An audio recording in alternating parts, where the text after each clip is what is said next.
Hello, you're watching QPVN News. I'm Anh Tuấn and here's the headlines. General Secretary Tô Lâm attends ceremony marking Vietnam's 30 years of ASEAN membership. Minister Phan Van Giang meets Indonesian counterparts in Jakarta. Vietnamese films attract US audiences. On March the 10th, General Secretary Tô Lâm attended and delivered a keynote policy speech at a ceremony to celebrate the 30th anniversary of Vietnam's accession to the Association of Southeast Asian Nations in Jakarta, Indonesia, on the occasion of his official visit to the ASEAN Secretariat.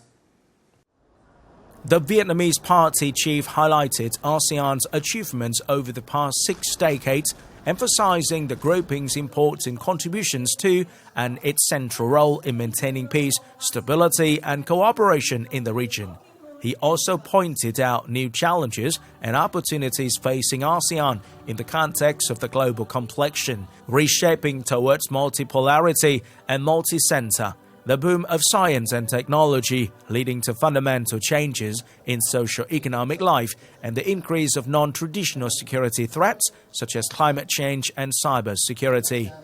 The top Vietnamese leader outlined a number of key directions for ASEAN to grow stronger and reinforce its central role in the regional architecture, noting that building on the legacy and continuation of achievements over the last 6 decades, the group needs innovative mindset and sharp strategies to create breakthroughs for regional connectivity and cooperation. He emphasized the importance of strengthening intra-bloc solidarity and strategic autonomy and economic resilience through innovative development solutions, promoting ASEAN's identity, improving the effectiveness of norm setting, and boosting the efficiency of the ASEAN Secretariat and specialized agencies.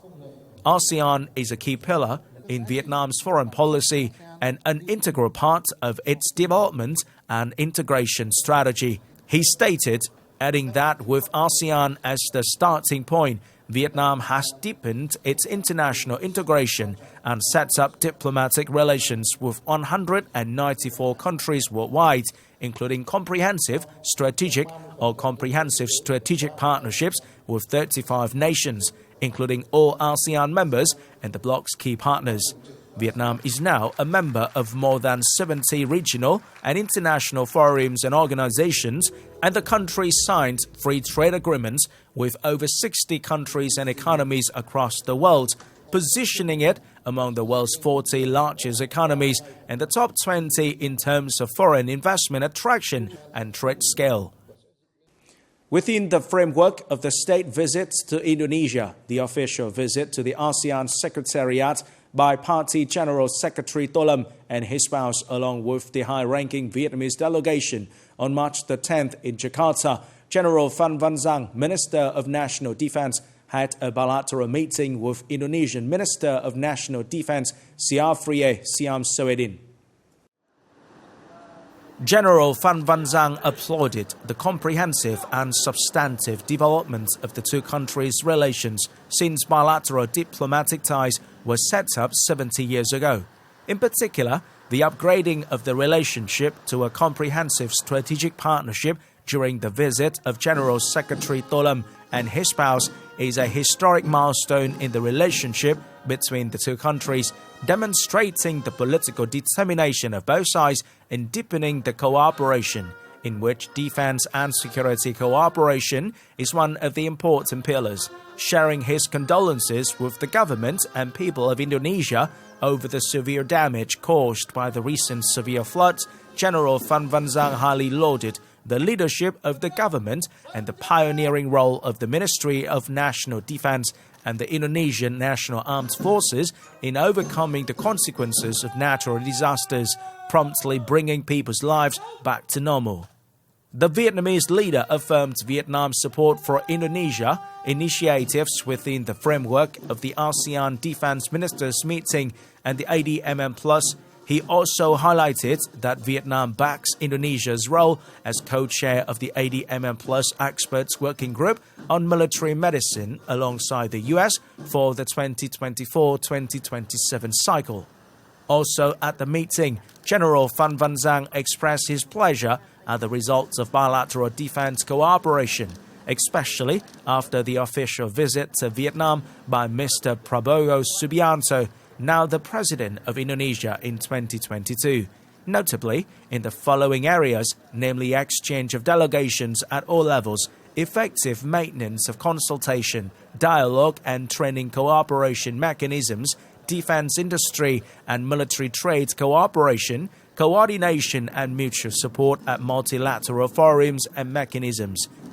Indonesian Defense Minister Syafriye Syamsuddin expressed his pleasure to meet General Phan Van Giang and highly appreciated the recent development of Vietnam-Indonesia defense cooperation, thanked Vietnam for sending naval ships to participate in the Komodo Multilateral Naval Exercise 2025 in Indonesia, contributing to overall success of the exercise, and suggested that the two countries' defense ministries study and expand cooperation in potential areas.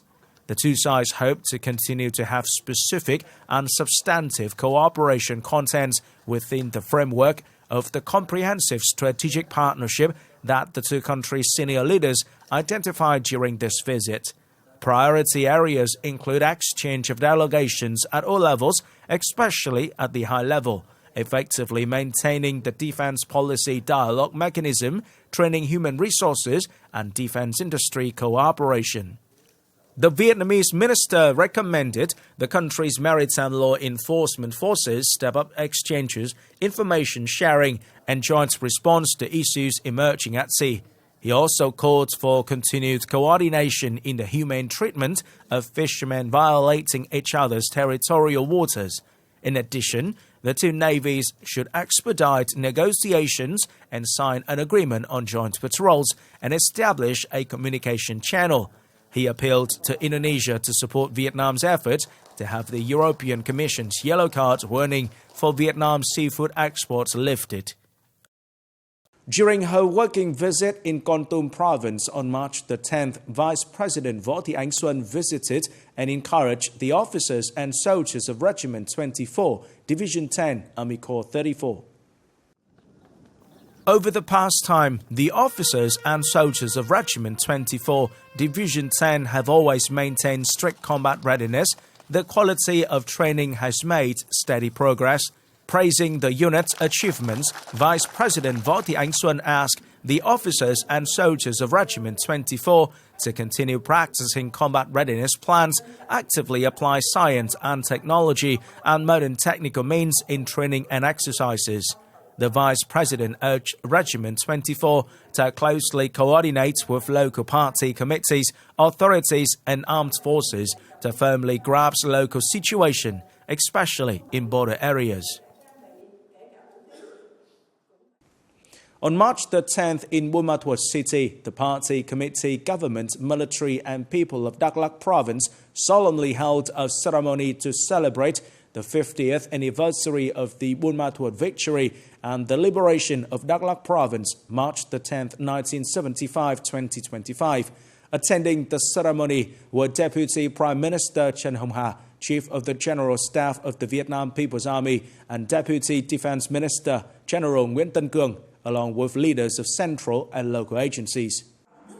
50 years ago, the victory of Buôn Ma Thuột dealt a shocking blow, forcing the enemy to withdraw from the Central Highlands while creating a strategic breakthrough for our military and people to gain complete victory in the Central Highlands campaign, opening up the opportunity to liberating the South and unifying the country.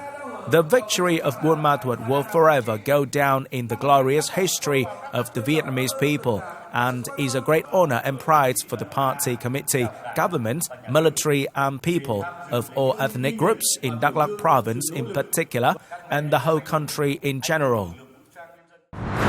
Coming up next, Argentine media highlights Vietnam's circular economic orientation. Vietnamese films attract U.S. audiences. The Argentine newspaper Resumen Latinoamericano recently published an article highlighting Vietnam's orientation toward developing a circular economy to serve the sustainable development of the party and state of Vietnam. Vietnam focuses on implementing a circular economy plan to create momentum for innovation, improve labor productivity, and promote the development of new value chains. The Argentine newspaper stated that the circular economy has been integrated into many strategy, programs, projects, and development plans in Vietnam from the central to local levels. Referring to the transition to a circular economy, representative of the UNDP in Vietnam, Ramla Khalidi, called on Vietnam to focus on such key sectors as agriculture, electronics, plastics, textiles, and construction materials to support Vietnam in meeting international standards and opening up new opportunities for sustainable growth. Vietnam's crop export has seen a remarkable surge in the first 2 months of 2025, generating over $62 million, an 86% increase year-on-year, according to the Vietnam Association of Seafood Exporters and Producers. This robust growth places crops among the most dynamic segments of the country's seafood export industry. The sharp rise in export value is largely driven by soaring demand from China, where live Vietnamese crops are highly sought after. Meanwhile, stable purchasing power from Japan has further bolstered shipments. Vietnam's competitive edge in this sector lies in its stringent quality control, ensuring antibiotic-free products that strengthen trust in international markets. Vietnam's fashion market is on track to hit $3.5 billion by 2025, with an annual growth rate of 9 to 10%, according to the latest report by PHAN Group. Global fast fashion giants such as Zara and H&M continue to lead in revenue per store and sales efficiency, while domestic brands are driving expansion through aggressive store network growth. This trend highlights the rising demand for homegrown fashion labels. Vietnam's fashion consumption is largely shaped by locally designed, affordable clothing catering to the mass market, alongside custom-tailored garments, independently owned boutiques on major streets, and traditional attire such as the áo dài for women. Recently, Vietnamese Film Days kicked off in Washington, D.C., the U.S., on the occasion of the 30th anniversary of the Vietnam-U.S. relations. The event was jointly organized by the Embassy of Vietnam in the U.S., the Motion Picture Association, and the Vietnam Film Development Association, or VFDA for short. In his opening speech, Vietnamese ambassador to the U.S. Nguyễn Quốc Dũng emphasized that over the past 3 decades, the bilateral relations have blossomed in all areas, including cultural cooperation and people-to-people exchange. The Vietnamese Film Days in the U.S. is one of the important cultural diplomacy activities to celebrate the two countries' relations and promote Vietnamese cinema sector. VFDA President Ngô Phương Lan highlighted Vietnam's burgeoning global cinematic presence. She expressed her hope for more Vietnamese films to come to U.S. cinemas and extended a warm invitation to U.S. filmmakers and audiences to the Da Nang Asian Film Festival in June 2025. The film Mưa trên cánh bướm, or Don't Cry Butterfly, by director Dương Diệu Linh, that won the MPA's coveted Best Screenplay Award in 2019, was screened today on the occasion of the 30th anniversary of the Vietnam-U.S. relations. Seeing this film embraced in the hearts of international audiences filled me with emotion and hope. It's a glimpse of the promising future awaiting Vietnamese cinema.